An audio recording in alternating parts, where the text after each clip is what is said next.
மக்களுக்கு இருப்பதா ஒத்துக்கிட்டீங்க. இதுல அடிச்சு கொடுத்தது உண்மைதானே? அவர் தானே அடிச்சு கொடுத்திருக்காரு. அப்படிலாம் மக்களுக்கு பிரச்சனை இருக்குன்னு தெரிஞ்சுக்கிட்டாருல. அப்புறம் என்ன நல்ல ஆட்சி செய்யறீங்க? எங்க பார்த்தாலும் சொல்றாரு ஸ்டாலின், நாங்க சிறப்பான ஆட்சி செய்யறோன்னு. அப்படி சிறப்பான ஆட்சி செஞ்சா இந்த நோட்டீஸ் எதுக்கு?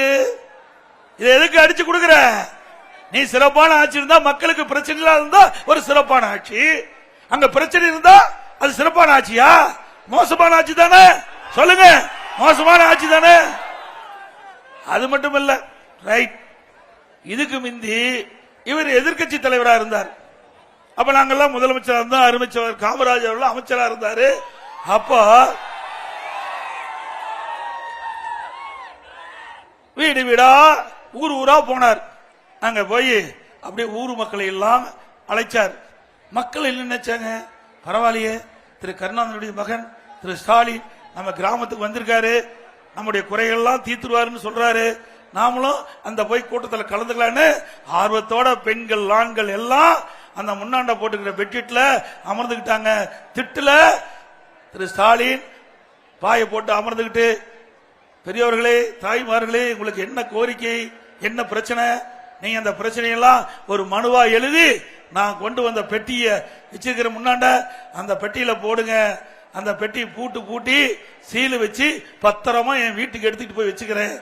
ஆட்சி வந்த உடனே அந்த சீலை உடைச்சி பூட்ட திறந்து நீங்க போட்ட மனுவை எடுத்து படிச்சு பார்த்து தீர்வு காணு சொன்னீங்க. அப்ப எதுக்கு இந்த நோட்டீஸ்? ஏற்கனவே மக்களுடைய பிரச்சனைகள்லாம் மனுவா எழுதி கொடுத்துட்டாங்கல்ல. எப்படி மக்களை ஏமாற்றுறாங்கன்னு பாருங்க. ஒரு படத்துல சதுரங்க வேட்டைன்னு நினைக்கிறேன் அந்த படத்து பேர். ஒருவரை ஏமாற்ற வேண்டும் என்றால் ஆசையை தூண்ட வேண்டும். அப்படி மக்களை ஏமாற்றுவதற்காக இப்படிப்பட்ட கோரிக்கை அடங்கிய மனுவை மக்களிடத்தில் கொடுத்து ஏமாற்ற ஸ்டாலின் மாடல் அரசு திட்டமிட்டு திரு ஸ்டாலினுடைய பார்வையில இதெல்லாம் வெளியிட்டு இருக்கிறாங்க. மக்கள் உஷாரா இருங்க. ஒருமுறை ஏமாந்துட்டீங்க, நீ ஏமாறாதீங்க. சிந்திச்சு பாருங்க, அதிமுக அரசு என்னென்ன நன்மை உங்களுக்கு செஞ்சிருக்குது. இதே திரு ஸ்டாலின் அவர்கள் துணை முதலமைச்சர் இருந்தார், திரு கருணாநிதி அவர்கள் முதலமைச்சர் இருந்தாங்க. அப்ப தொழில்துறை மந்திரியா இருந்தார் திரு ஸ்டாலின். அப்ப மீத்தேன் ஈத்தேன் புரிந்துணர்வு ஒப்பந்தம் திரு ஸ்டாலின் முன்னிலையில் போட்டாங்க. உங்களுடைய நிலத்தை எல்லாம் பறிப்பதற்கு திரு ஸ்டாலினுடைய அரசாங்கம், திரு கருணாநிதியுடைய அரசாங்கம், திரு ஸ்டாலின் தொழில்துறை மந்திரியா இருக்கும் போது புரிந்துணர்வு ஒப்பந்தம் போட்டது திரு ஸ்டாலின். உங்களுடைய நிலத்தை பிடுங்குவதற்காக திட்டம் போட்டவர் இன்றைய முதலமைச்சர் திரு ஸ்டாலின் அவர்கள். அதே நேரத்தில் உங்களுடைய நிலம் பறிபோய்விடுது என்று கருதியவுடன் அறிவிச்சார் திரு காமராஜர் அவர்கள். டெல்டா மாவட்டத்தில் இருக்கின்ற எம்எல்ஏக்கள், எம்எல்ஏ அமைச்சரெல்லாம் விவசாயிகள் கோரிக்கை அளித்த மனுவை என்னிடத்திலே கொடுத்து, இந்த பூமி பொன் விளைகின்ற பூமி, நெற்களஞ்சியம் டெல்டா மாவட்டம், எங்களுக்கு இதுதான் வாழ்க்கை, இப்படிப்பட்ட மண்ணை விட்டுட்டு இங்கே செல்ல முடியும். ஆகவே இங்கே ஹைட்ரோ கார்பன் மீத்தேன் போன்ற தொழிற்சாலையில் வருவதற்கு இன்றைக்கு எங்களுடைய நிலத்தை எடுக்க இருக்கின்றார்கள், அதை தடுத்து நிறுத்த வேண்டும் என்ற இடத்திலே கோரிக்கை வைத்தார்கள். அந்த கோரிக்கையை ஏற்று மத்திய அரசோடு பேசி விவசாயிகளுக்கு நன்மை செய்யக்கூடிய அற்புதமான திட்டம், பாதுகாக்கப்பட்ட வேளாண் மண்டலத்தை கொடுத்தோம். உங்களுடைய பூமி பாதுகாக்கப்பட்டது. நீ எந்த கொம்பனாலும் உங்களுடைய நிலத்தை தொட்டு கூட பார்க்க முடியாது. விவசாயிகள் வயிற்றில் பால் வார்த்த அரசாங்கம் அதிமுக அரசாங்கம்.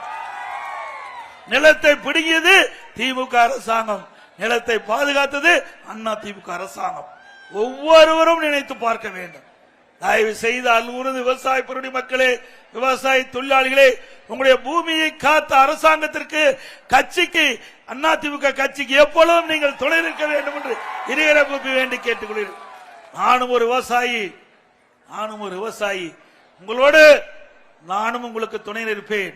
விவசாயிகள் எப்பொழுதெல்லாம் பாதிக்கப்படுகிறார்களோ அப்பொழுதெல்லாம் நேசக்கரம் நீட்டுகின்ற ஒரே அரசாங்கம் அதிமுக அரசாங்கம். உடுக்கை இழந்தவன் கை போலே அங்கே இடுக்கன் களைவதான் நட்பு. நம்ம இடுப்புல கட்டிருக்கிற வேஷ்டி அழிகின்ற பொழுது தானா போய் கை சரி செய்யும். அதே போல விவசாயிகள் துன்பம் வருகின்ற பொழுது அதிமுக அரசு உங்களுக்கு துணை நின்றது.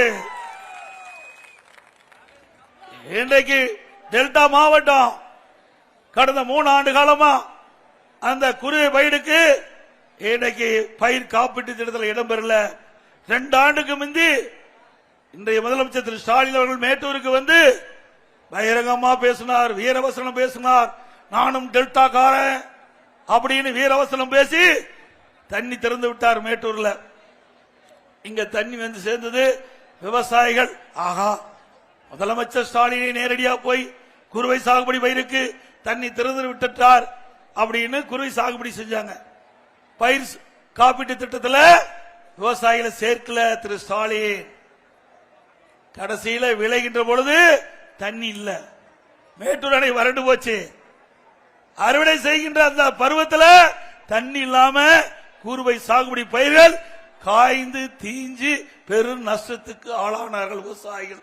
இதுதான் ஸ்டாலின் மாடல் அரசாங்கம். இதே அனைத்து இந்திய அண்ணா திராவிட முன்னேற்ற கழகம் இருக்கின்ற பொழுது பயிர் காப்பீட்டு திட்டத்தில் விவசாயிகளை இணைத்து விவசாயிகள் எப்பொழுதெல்லாம் இயற்கை சீற்றத்தின் மூலமாக பாதிக்கப்படுகிறார்களோ அப்பொழுதெல்லாம் விவசாயிகளுக்கு இழப்பீட்டு தொகையை கொடுத்த ஒரே அரசாங்கம் அதிமுக. பிளே ஸ்டோர் மற்றும் ஆப் ஸ்டோரில் இருந்து பாலிமர் செயலியை QR கோடு மூலம் பதிவிறக்கம் செய்யுங்கள். செய்திகளை உடனுக்குடன் பெறுங்கள்.